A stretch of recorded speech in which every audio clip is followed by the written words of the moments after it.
Amigas e amigos, outra lição que deve ser extraída desse episódio aí da derrota estratégica do Tribunal Moro, do Tribunal Lava Jato, no caso do alvará de soltura do preso político Luiz Inácio Lula da Silva, ex-presidente, esse alvará concedido pelo desembargador Rogério Favretto, é o sentido da captura do Supremo Tribunal Federal pela sua presidenta, a ministra Carmen Lúcia.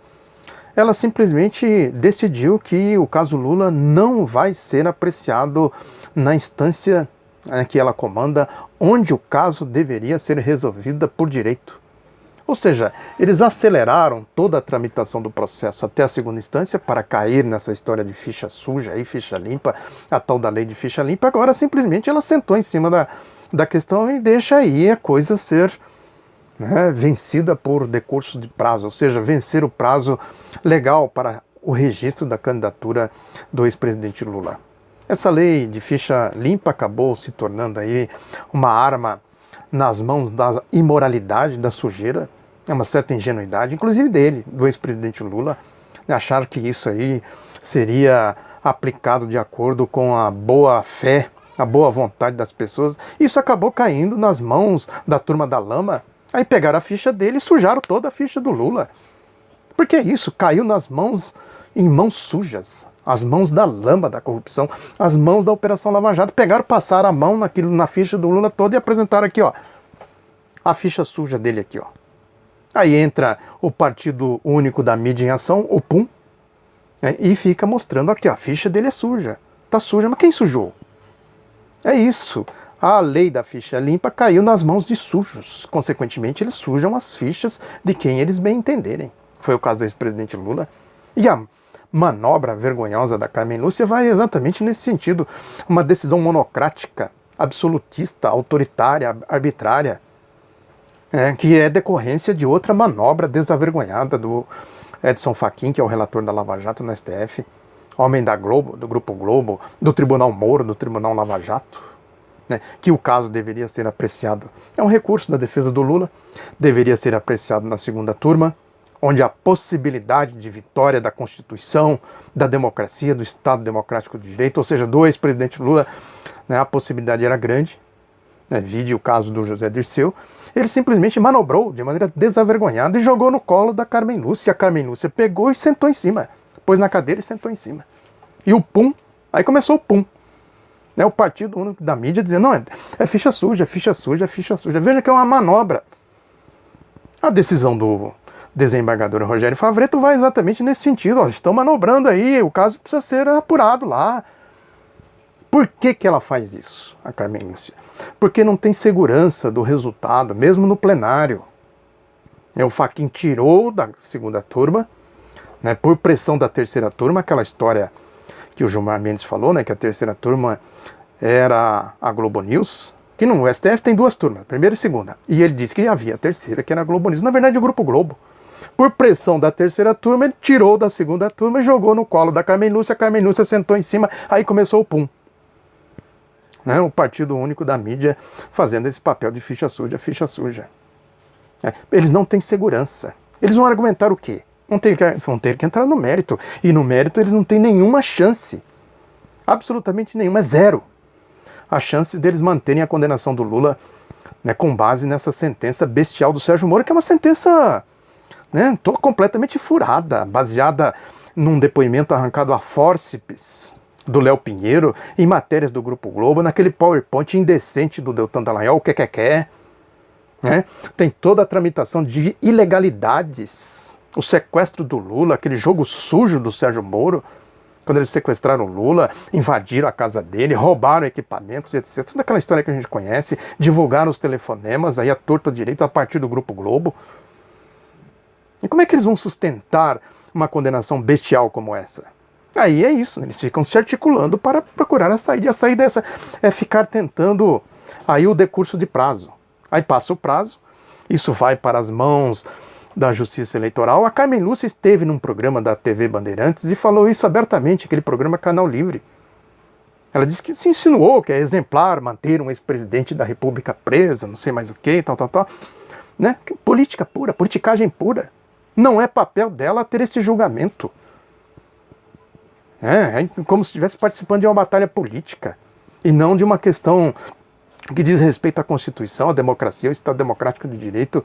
Ela disse lá, entre aspas, que falou da jurisprudência aplicada desde 2012, ela disse assim: eu não noto nenhuma mudança de jurisprudência no TSE. E o Supremo voltou a este assunto este ano e reiterou a jurisprudência e a aplicação da jurisprudência num caso de relatoria do ministro Fux, atual presidente do TSE. O Fux é outro, do Tribunal Globo, Tribunal Lava Jato, da turminha do Grupo Globo lá. Tem também o Luiz Roberto Barroso, o Pangaré. Esse é mais publicista. Ele fica ali mesmo nos bastidores fazendo a propaganda do Tribunal Moro, da Operação Lava Jato, batendo cartão lá no Grupo Globo. Vejam como os papéis são bem demarcados. Não são amadores. É isso que eu falo, a gente não está lidando com amador. Isso é um golpe, a natureza do golpe, a essência do golpe, a ideologia do golpe. Carmen Lúcia tem se notabilizado por suas frases treslocadas. Tem uma aqui eu até separei aqui, porque é muito emblemática, muito significativa, reveladora de quem é Carmen Lúcia. Entre aspas, ela disse aqui: sei de jornalistas que disseram, literalmente a frase que me veio, estou colocando entre aspas dela. O preço foi pequeno perto da deslealdade de ter sido nomeada pelo ex-presidente e de não ter garantido que ele não fosse para a cadeia. Ela não diz quem é o jornalista, possivelmente isso aqui não é verdade, não tem verossimilhança. Um jornalista dizer uma coisa dessa é um jornalista sem ética, sem princípios, bobo. Uma frase boba. Quer dizer, ela deveria livrar o Lula da cadeia porque ela foi nomeada pelo Lula. Ela deveria livrar o Lula da cadeia porque a Constituição diz que o Lula não deveria ir para a cadeia. Essa que é a questão. Possivelmente ela está aqui fazendo, fazendo quais, 171. Possivelmente seja isso. Aí ela complementa: isso é uma frase dura pelo seguinte: a toga não é minha, a toga é do Brasil. Ela tem que se submeter à Constituição. Ora, olha aí, fake, ficção. E ela está submetendo a toga à Constituição? Ao que a Constituinte elaborou? Ao que a vontade do povo que elegeu a Constituinte? Ela está seguindo tudo isso? Olha aí a fake, o mundo da ficção, as manobras desavergonhadas. O Instituto dos Advogados Brasileiros enviou um ofício para ela, pedindo que ela tomasse providência, no sentido de dar provimento a esse pedido da defesa do ex-presidente Lula. Que eles dizem aqui que é um impasse, eles falam do impasse aí desse caso, do desembargador Rogério Favretto, que não é impasse, é manobra desavergonhada. Essas manobras aí de revide, de revanche, de truculência, de bestialidade do PUM, do Partido Único da Mídia, do espectro da Operação Lava Jato. Eles dizem aqui que é manobra e tal, que a falta de uma decisão sobre o tema a ser seguida por todos os tribunais causa insegurança jurídica e pede que o assunto seja pautado no fim do recesso em 1º de agosto, entre aspas, para pôr fim a esse quadro de loteria judicial. É um sofisma, não é loteria, isso é manobra. É uma guerra ali. Claramente o desembargador, junto com os deputados, advogados que fizeram pedido, Paulo Teixeira, Vadir Damos e o Paulo Pimenta, fizeram ali uma operação de guerrilha, de fustigar o inimigo. O desembargador simplesmente, a Carmen Lúcia sentou em cima lá do negócio.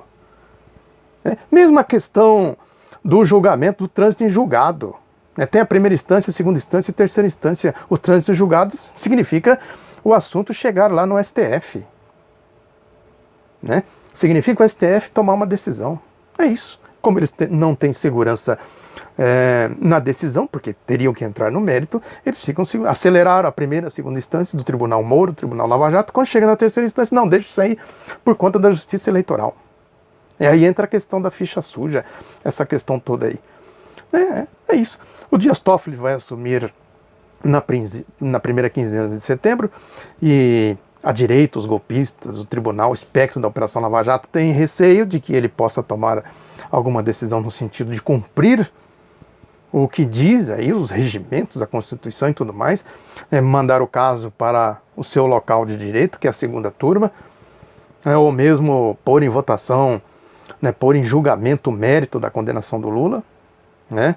E por isso que eles fazem essa campanha. Tem aí os antagonistas da vida, Josias de Souza da vida, esse Modesto Carvalhosa, né, enfim, todo esse espectro aí, esses esgotinhos aí que eu falo, nauseabundo, movido à corrupção, esgotinhos nauseabundos, né, que fazem a lama da Lava Jato escorrerem, né, até a boca dos cachorros loucos, esses doidos que ficam por aí, somos todos Sérgio Moro, somos todos Lava Jato, a minha bandeira jamais será vermelha, né, e isso tudo é abastecido pela lógica, é uma máquina, uma engrenagem, né, pela máquina midiática, pelo PUM, né. Tem também aí o caso deste juiz lá, o Carlos Leite, né, que absolveu Lula. Nesse caso aí do Delcídio do Amaral, da delação do Delcídio do Amaral, né, que foi desmentido pelo Nestor Severo. Ou seja, a mesma lógica deste caso é a lógica da condenação do Sérgio Moro ao Lula, né? Aquele depoimento do Léo Pinheiro arrancado a fórceps depois das torturas psicológicas, né, matérias do Grupo Globo, aquele PowerPoint indecente do Deltan Dallagnol.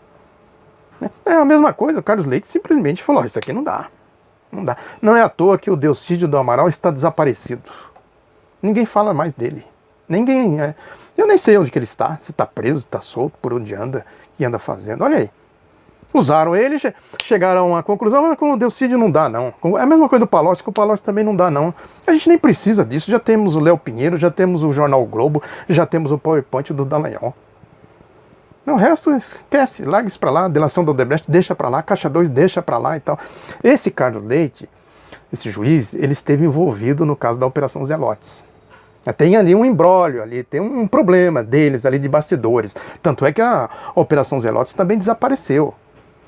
A história, né, do Conselho Administrativo de Recursos Fiscais, do CARF, né, que apurou-se ali, fala-se, né, o prejuízo é estimado em 6 bilhões de reais, mas são investigados 74 processos no valor de 19 bilhões de reais em dívidas.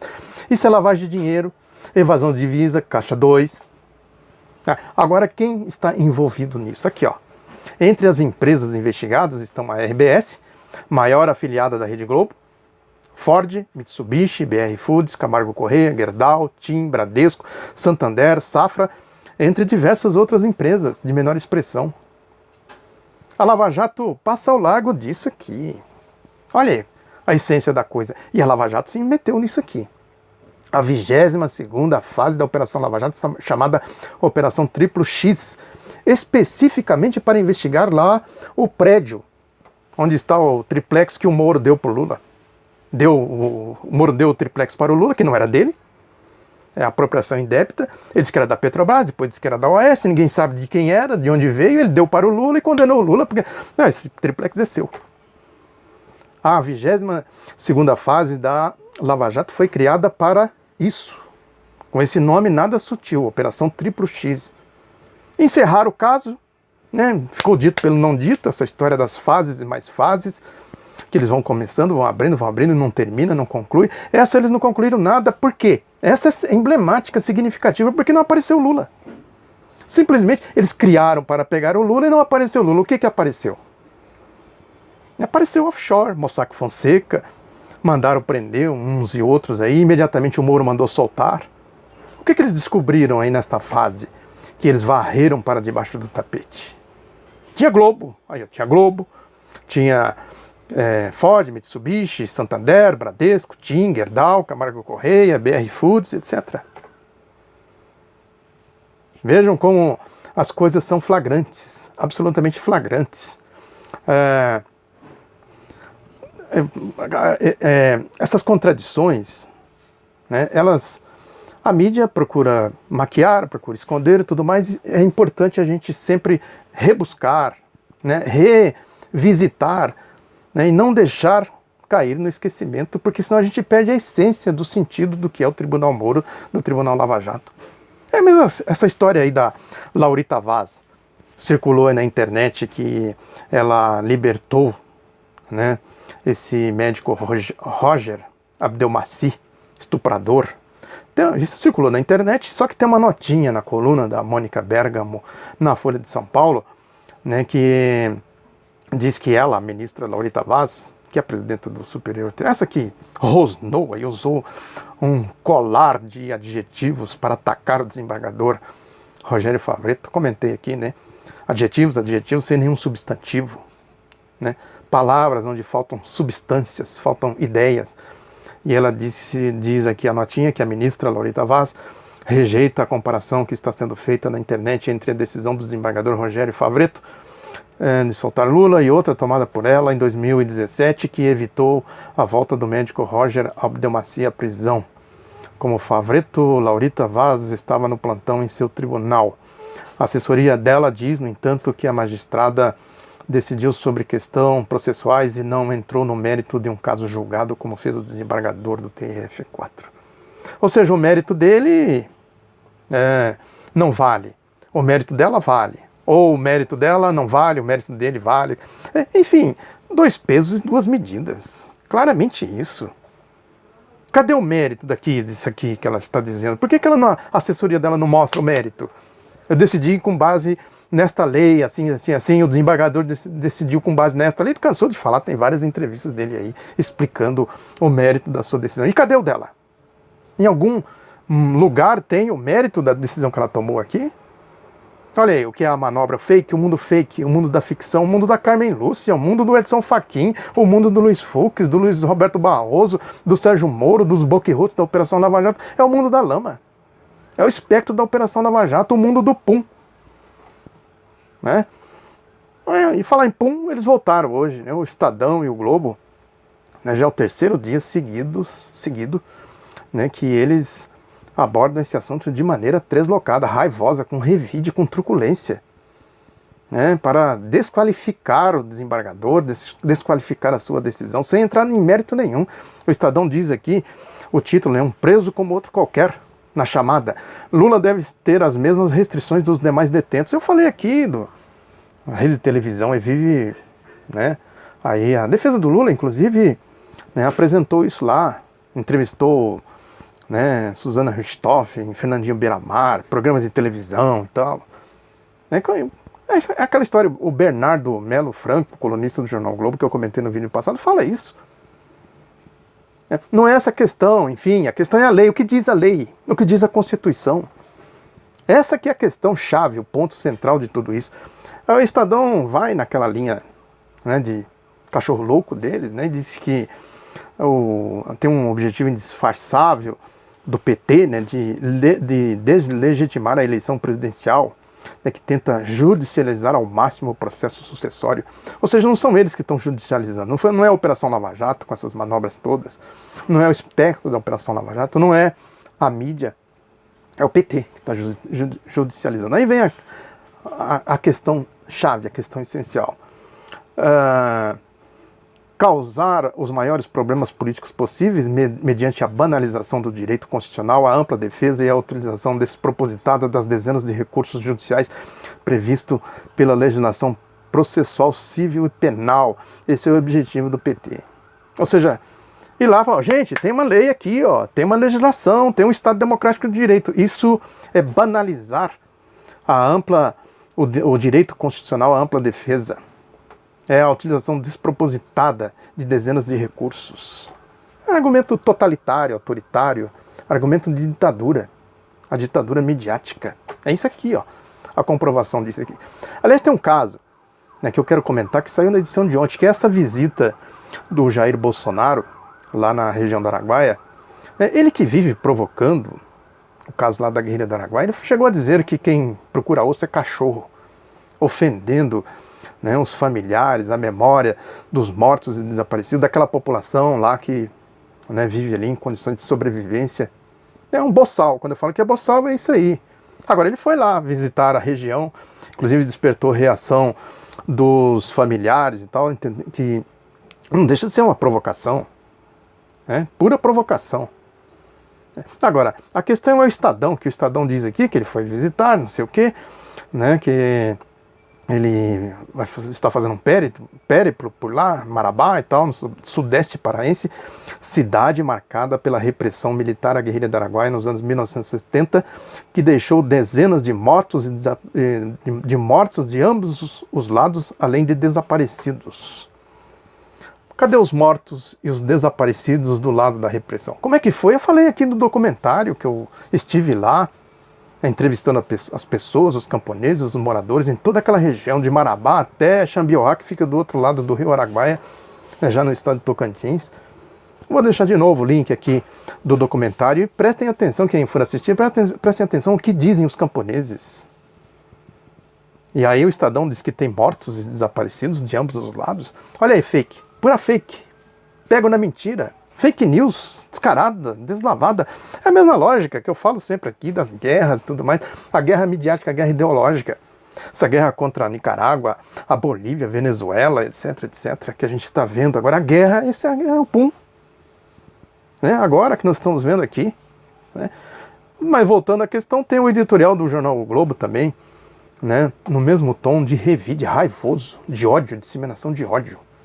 Né, que diz aqui que o conhecido estilo agressivo do PT e a aplicação da velha regra dos fins que justificam os meios sofreram derrotas nesses últimos dias. Quais derrotas? Aí diz aqui, mais do que nunca deve-se cumprir a lei, como tem feito juízes, João Pedro Gebran Neto, Thompson Flores, na segunda instância da Lava Jato e tal, né, a Laurita Vaz, presidente do Supremo Tribunal de Justiça. Aí diz que com ela, a decisão da Laurita, além da rejeição dos habeas corpus produzidos em série, em uma manobra típica de má-fé, terminou sendo restabelecida de vez a hierarquia no vai e vem de decisões no âmbito do TRF4. A hierarquia do quê? Da Lava Jato, do Tribunal Lava Jato, Tribunal Globo. Não é a hierarquia do Poder Judiciário, da democracia, da Constituição. É a hierarquia do Tribunal Lava Jato. Má-fé cínica. Isso é má-fé cínica. Aí ele... O editorial ainda prossegue dizendo que o partido PT aplica a conhecida estratégia de vitimização de Lula para mantê-lo no noticiário e a militância mobilizada. É aqui, ó, fake, má fé. A militância é militância, ela tem acúmulo, convicção, né, tem conhecimento, tem reflexão. Não precisa disso aqui. Então é tratar a militância como idiota. Quem estuda, reflete, quem debate, quem faz o enfrentamento, né, isso é para alimentar cachorros loucos. Discurso de ódio. É como se os militantes de esquerda, os militantes pela democracia, em defesa da Constituição, fossem mentecaptos. Essa é a ideia que está aqui, né, quase que explícita neste editorial. Aí termina dizendo o seguinte, né, quando crescerá o Lula... Né, vai manter essa tensão, diz aqui, né, cria uma tensão, vai manter essa tensão, né, depois ele vai transferir o máximo de votos possível para o candidato que ele vai indicar e tal. Aí diz, quando crescerá o discurso do nós contra eles, que tanto divide o país e injeta cólera nos debates políticos. Quem é que divide o país e nós contra eles? A questão fundamental, quem são nós, quem são eles? Isso na época da ditadura é o velho linguajar da ditadura. O Globo aqui viciado na ditadura militar do Brasil grande, quando na verdade era o Brasil pequeno, o Brasil dos latrocidas, dessa elite e tal, enfim, a lógica ideológica daquele regime, né, que é o Brasil grande, ame ou deixe. O Brasil aqui tem que ser do nosso jeito, nós que mandamos aqui e tal. É o Globo. Esse aí são eles. E nós é o povo que luta pelos seus direitos. Então a divisão vem daí. Né? Manipulação, claramente manipulação. Né? Eles tentam manipular aí esse conceito do homem cordial, aquela ideia do historiador Sérgio Buarque de Holanda, né, que ele desenvolveu essa ideia no seu livro Raízes do Brasil, que foi publicado pela primeira vez em 1936. É um conceito complexo, não é isso que o Grupo Globo tenta fazer aqui. Atribuir, é isso, né? Linguagem do ódio. O PT, o velho linguajar anticomunista. Agora é antipetista.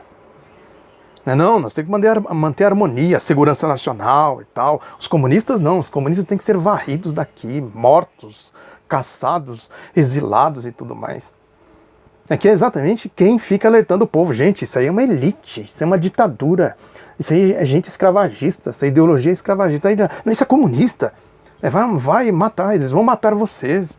Vão fechar as igrejas, tomar as suas propriedades e etc, etc, etc. Esse velho linguajar que a gente conhece, que a gente está vendo aí, está aqui no editorial do Estadão e no editorial do Globo. Né? É a mesma história também da democracia racial, do Gilberto Freire. A origem do preconceito social, que eu já disse aqui em outra ocasião, que ele abrange vários aspectos. A questão da mulher, a questão do negro, a questão do trabalhador. O trabalhador é discriminado também. O caso do Lula, do nordestino, etc. Com variações, com intensidades e tudo mais. É exatamente a discriminação que vem daí. A ideia da democracia racial muito manipulada, que também precisa ser estudada e melhor compreendida. O Gilberto Freire começou a abordar isso no seu livro Casa Grande e Senzala. Eu sempre digo que é importante visitar aí os explicadores do Brasil para a gente entender essas coisas. E as manipulações, inclusive, do homem cordial e da democracia racial. São conceitos que são profundos, não dá para estender o assunto aqui, mas só para a gente entender isso. Agora, o nós contra eles é isso aí, né? O nós contra eles é exatamente essa lógica de seita que eu tenho falado aqui, o diabo.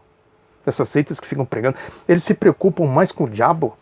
Essas seitas de fariseus, de picaretas, de bolsonaristas, de lavajatistas. Eles se preocupam mais com o diabo do que com qualquer outra coisa. Eles deviam erguer um monumento ao diabo, de agradecimento pela prosperidade dos seus negócios da indústria do dízimo. A mesma, não é à toa que está lá na Lava Jato. Essa lógica do diabo. É o comunismo. Acaba sendo um negócio rentável, ganha dinheiro com isso. Uns ganham dinheiro e fundamentalmente tem a lógica do processo político, da história, do processo ideológico da história. E na ditadura, eu quero mostrar aqui algumas obras. Já estava me esquecendo aqui, ó. Isso aqui foi muito usado pelo Carlos Lacerda. Essa aqui, não sei como pronuncia, Suzane Labim, que ele trouxe ela aqui no Brasil, ele criou aqui. Esse livro, aliás, está carimbado com a Cruzada Cívica Carlos Lacerda. Tem aqui, ó. Que ele usou muito isso aqui, trouxe ela aqui para fazer palestra essencialmente anticomunista. A mesma lógica agora da Operação Lava Jato. Tem isso aqui também que eu quero mostrar para vocês da Biblioteca do Exército. É um inquérito feito aqui por um general bem tosco, bem obtuso, mas ele fez um levantamento com base nas apreensões, com base nos inquéritos policiais e militares da ditadura e tudo mais. Isso aqui eu estou mostrando um volume, são 5 volumes. Quem quiser estudar um pouco a história do Partido Comunista do Brasil, esse aqui é um bom documento. Agora, as conclusões são toscas, absurdas. Que é a mesma, isso aqui também eu já mostrei em outra ocasião, a mesma lógica do nazismo, do fascismo, vem daqui, ó. Esse documento forjado pelo czar para perseguir os judeus. Toda a história que eu contei aqui em outras ocasiões. O vídeo já está ficando um pouco longo, não dá para alongar muito esses assuntos. Mas são obras do outro lado, para a gente entender como eles fazem a manipulação, para a gente entender o significado do PUM. Eu falo sempre que eu gosto de usar as frases do Carlos Fernando Santos Lima, o frasista de porta de banheiro de rodoviária, porque elas são muito interessantes para a gente pegar no reverso. É só inverter que a gente entende o sentido das coisas. Tem uma dele aqui que é muito interessante também, típica de porta de banheiro de rodoviária. Ou o Brasil acaba com a corrupção e o compadrio, ou a corrupção e o compadrio acabam com o Brasil. Olha aí. Não existe lugar que tenha mais corrupção e compadrio do que na Operação Lava Jato. E, consequentemente, isso se transforma em PUM, em partido único da mídia. E depois do PUM, a gente sabe perfeitamente bem o que vem. Muito obrigado pela atenção. Divulgue Outro Lado da Notícia. Um abraço e até a próxima.